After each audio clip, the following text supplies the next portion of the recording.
What's up, you phonies? How's it going? Welcome to another Blender tutorial. Today I'm going to show you how you can make a spaceship interior all in Blender, photorealistic, just like that. For today's tutorials, we're going to need lots of basics of 3D skills. We need 3D modeling skills, a little bit of texturing, a tiny bit of animation knowledge, and 3 different kinds of simulations, but it all sounds way more complicated than it is because I am pretty stupid when it comes to 3D skills. I just know how to put together the basics to make it look good in the end. And today I'm going to show you how you can do that too. Let's look at my spaceship. This is what it actually looks like in Eevee in 3D. So when we go through it, we can see that we have my spaceship interior on the side here. I'm going to show you how you can do that very easily.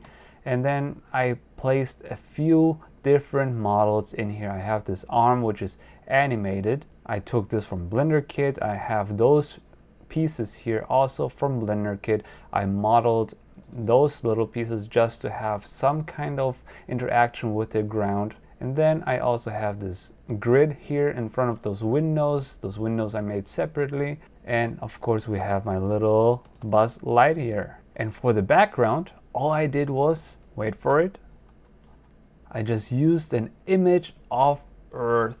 I took this from Google, so it's just an image. It's not a 3D Earth or anything because we want to save geometry. It's just a 2-dimensional image just for the background. So keep that in mind when you make your scenes. You can always, for your background, just use 2D images, like photos really, and that is going to make it look more real. Now let's start with our interior. How did I make this scene? Very easy. I used an image from Google, a photograph of a real spaceship interior, and photo projected, UV projected on simple geometry. So when I see my model here that's isolated, this is basically the model. So I have the image projected from the front, and then I modeled the spaceship very simply. The only difficult part was I had to cut out all those windows, extrude those pieces here on the side, which is probably not necessary, but something you can do. Definitely you have to cut out those windows so we can actually make those see-through. But other than that, it's a very simple model. And that's something you can do easily depending on your picture you're using. It can get more complex or less complex. But when you pick your image, make sure that you don't have any foreground objects so you can place them yourself. And in the end, you have to light your scene, of course. And I'm going to tell you in the end of this video how you can light your scene to make it look real. But first, let's build this scene one more time so you know how you can do that yourself. So I'm starting with a fresh Blender scene. Okay, in order to make a realistic spaceship interior, it's an image of a spaceship interior which we can either generate ourselves or do what I did, just take something from Google. This is mine here. So all I did was using this image here, using that as a UV projection onto simple geometry, and then I had my finished spaceship interior, and I'm going to show you how to do that right now. So what we need is a camera. Shift A, camera. On my top view here, I'm going to be looking through my camera, and now under my camera settings, I'm going to add an image, open, find the image you like. For me, it's this guy. So now this image is being just viewed, not projected yet, it's just viewed through my camera now. Now I'm estimating the distance to my location and the distance to the ground. Based on my grid here, I try to align it with my actual shot. So I'm looking at those little lines here, and they're going in the same direction like my actual background. There is apps for that. I have Perspective Plotter here or fspy, but I just want to show you that you can do that without it too. Perspective Plotter costs a little, but it's very cool because it's inside of Blender. fspy, it's a separate software, but you can use it with Blender as well. So it's really up to you. But for this tutorial, I'm just going to show you how you can do that without any additional plugins. So this is my camera. I estimating a focal length of, let's say, 50 mil. It's all estimations, but it should do the trick in the end. So now when we think our camera is aligned, it's above 1.3 meters off the ground, looks about right. Now we think we're good. What we need is making this camera a UV projection. So let's make another ground. We'll shift A, mesh. We're going to make a plane. Let's bring this plane a little further out so we see it's perfectly aligned on our ground here. We scale it amongst the x-axis so it touches the sides here. Now we're going to scale it amongst the y-axis so we see that it's touching the back here as well. Now when we think the size is right, Control A and apply the scale. Now what we need to do is model the interior of our spaceship roughly. We don't have to do all those little details. You can get away with a lot, so I'm going to show you how you can roughly model this. So we go to Tab, Edit Mode, hit Edge Selection Mode, select, let's start with the right side with this edge here. I hit E and just E and then Z, so it's going perfectly straight up until this here is aligned. Amazing. Now I hit E again and roughly I go to this side up diagonally until it reaches the window diagonally. Now I hit E again, Z to go perfectly straight up until the window ends. Now E again, go until somewhere around here.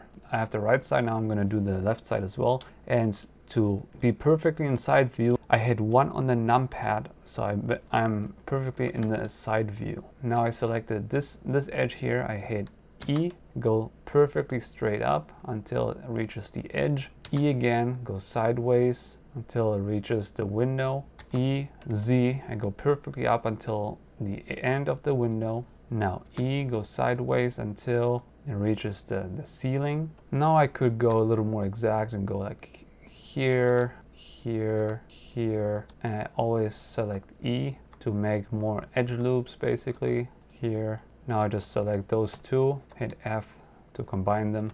Now I have my model. As you can see, I didn't do a very clean job, but it doesn't matter because in the end you're not going to see anything anyways. It's just for the material. Now what I could do and should do is remove the windows, but let's get to that a little later. So what I'm going to do is use my mesh here, the model I made, add a modifier, UV project, and as the object I'm going to select my camera. Now I have to give it a material, new material. I'm going to use my image I used for the UV projection.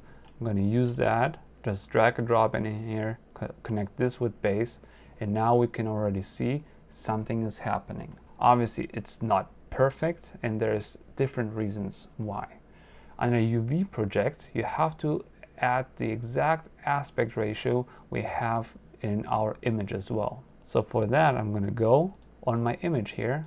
This is my image, properties, go in details, and here I can see the exact aspect ratio. So I have to type in those numbers in here, then it's going to look better. So it's 1116 by 797, and that already looks way better. And one more thing we can or should do in addition, add another modifier, the subdivision surface.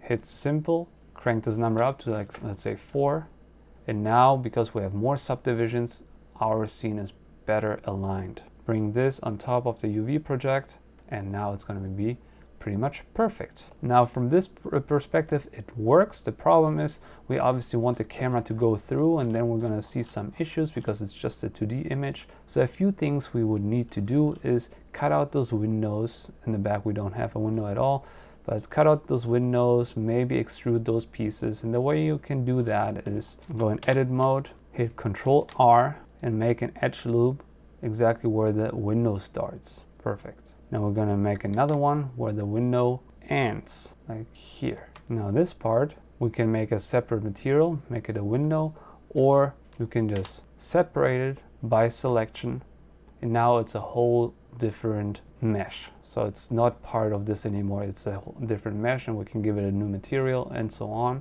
And I'm going to do that with all those windows. This here too. Hit P, separate by selection. It's a different material now. I'm going to do the same thing here. This is where the window ends. Let's say this is where the window starts. Select this, separate by selection, and this one as well.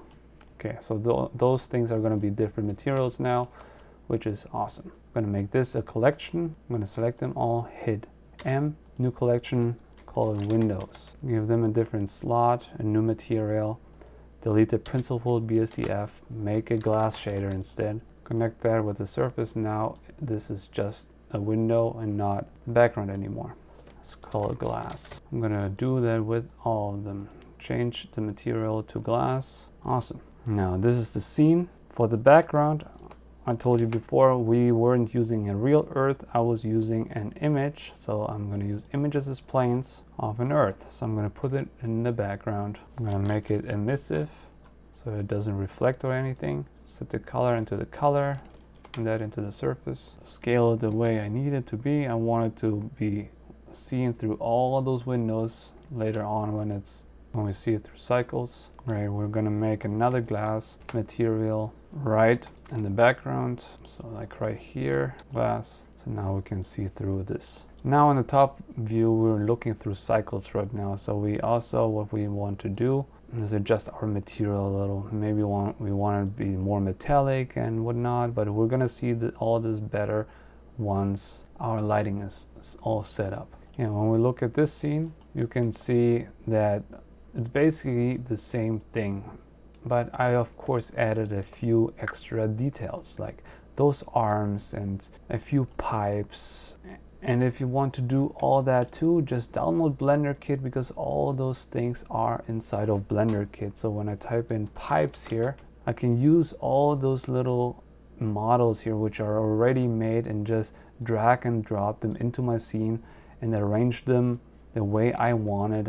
For example, I want it to be like right here in my scene, just to add like a little more detail, and place objects as many as you want. You can duplicate them and have them all over your scene, and that's really up to you what you want to do with it. So I don't have to really explain it to you, but the main thing what I did was in my scene was the special things. It's like, for example, this little fluid simulation. I have a Coke can flying around and Coke is coming out of this, and for that you need to do. And another thing is like this cloth simulation. Just a piece of cloth is flying around, and you know, all those bigger pieces flying around, hovering, and mostly the little pieces are selling this effect. And that is a particle simulation. So I'm going to show you how to do all of that really quickly, very roughly. So let's say we have this, we have our Buzz Lightyear here. Okay, let's put him up here, rotate him towards the camera. So what I did was, once I had my camera set up, and not this camera, you have to make for that you have to make a new camera. This one you're going to leave alone. You're not going to touch it, because once you move this camera, your entire UV projection is not going to work anymore. So you're going to make a new camera, and this is going to be your actual render camera. So Shift A, camera, under. When you hit N, go under View, Camera to View Selected. Now wherever this camera goes, your actual camera goes to. You pick the spot where you want to start, like here, and let's make a simple animation. I hover over rotation, over location, hit I. On the very first frame, go to frame number 100, move the camera forward, hover over location again, hit I again, hover over my graph editor, hit T, linear. So now I have a camera animation. So now I need to make my Buzz here flying around a little. So the way I'm going to do this, I move him to one specific place, rotate him a little, different axes. Under item, I hover over location, hit I, hover over rotation, hit I. Now I'm going to go to frame 100 and change those two values. Like, I move him a little, I rotate him pretty randomly, then I animate those 2 points. And now when my camera is going through, it just looks like he's flying through it, because that's what he does. So there is no physics or anything animated. It's just I animated the rotation and the location and the rotation. So And that's what I did with all my objects which are flying around in my scene. I just picked 2 spots. I made them always fly very close through the camera, very close to the camera, just to get a little more depth out of the shot. And that's what I did with all of them. And that's exactly what I did with my soda can too. I animated those 2 values, rotation and location, pretty much randomly. Make sure to always make the interpretation linear, because you don't want it to start slow and end slow. You want the speed to be constant. And then, of course, one thing I had to do is making a fluid simulation. I'm not going to break down how to make a fluid simulation in this tutorial, because it's just a whole separate video which I made already. So check it out here if you want to know how to make a fluid simulation like I made with the Coke coming out of the bottle. But that's basically what I did. But the main thing, the most important one when you make a scene like this, is make a particle simulation. So I'm going to make a new plane here on the far back plane, rotate it on the x-axis 90 degrees, bring it up. This is in the far back of my scene, and go under particles, add a new particle system. Under field weights, turn off gravity. So now when I see my particles, they are just in mid-air. They're just floating. So under the y, under the velocity, I can turn the y into the negative a little, make sure the lifetime is long. And now I see particles being generated and going towards the camera. If they don't go perfectly towards the camera, it's probably because you didn't apply the all transformations on your plane. So make sure to do that before you adjust those numbers. But now all those particles go towards the camera, which is perfect. Now instead of just having bubbles, you can make separate objects, like for example screws, like something what would be flying around in a spaceship, like this guy. If you have multiple objects, you have to make it a collection, but right now we're just playing with one object. So under render of my particle system, instead of render as halo, I render as an object. What object? The screw I just made. Simple screw. Now when I zoom in here, I can see that screws are being generated from my particle system, but you maybe can see that they're all straight up. That means we need to also turn on rotation and have it dynamic. When you turn up the randomized phase, they're going to be rotating in all kinds of direction, and then they're going to be all coming for the camera. Of course, you need to adjust the value, how many you want, and the sizes and all that, but that's a very simple way to have lots of particles, material and models coming through your space without having to animate all of them separately. So definitely take advantage of that. And if you want different objects, like I use, for example, I use nuts, and let me just go to my collection here. I use bolts, nuts. Let me see where they are here. This is all the particles I used. So I gave them different colors just to have a little bit of randomness and different scales. And then I made this a particle collection, and then I render as, instead of object, I rendered as a collection, and then I would use all of those things together. Now let's talk about lighting real quick. As you can see, we have a sunlight coming through my scene. What I did was I parented my earth in the background to my sun, and you can see while the scene is happening, just the earth in the background is rotating and the sun is rotating. Where is my sun? This is my sun here. So this is rotating with my background, which gives us the optical illusion that the world is turning. But actually it's just the sun and the background. Because I made the scene before, I didn't know how do I rotate everything now, because I want the sun to come in differently. So yeah, that's how I did it. And I also placed some lights inside of here. But the important thing for realism is you want to expose your scene for the sun. So you don't touch your sun settings. It stays on 1000, and when it's too bright or too dark, you go under your scene properties to the far bottom and turn the exposure to expose perfectly for the sun. And all those lights here I had in here like individually, it's just like a little extra thing. I have a few lights here, and I have the light itself, and then basically a point light. I have that on almost every light. Sometimes I have a light without the point light, so it means it's broken. But that's basically how I did it. And that's the result.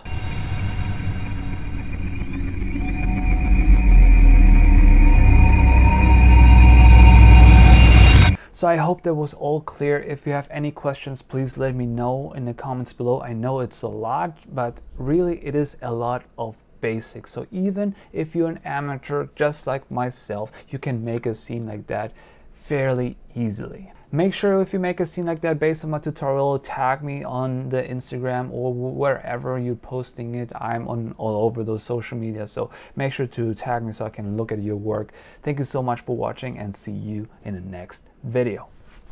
Toodaloo.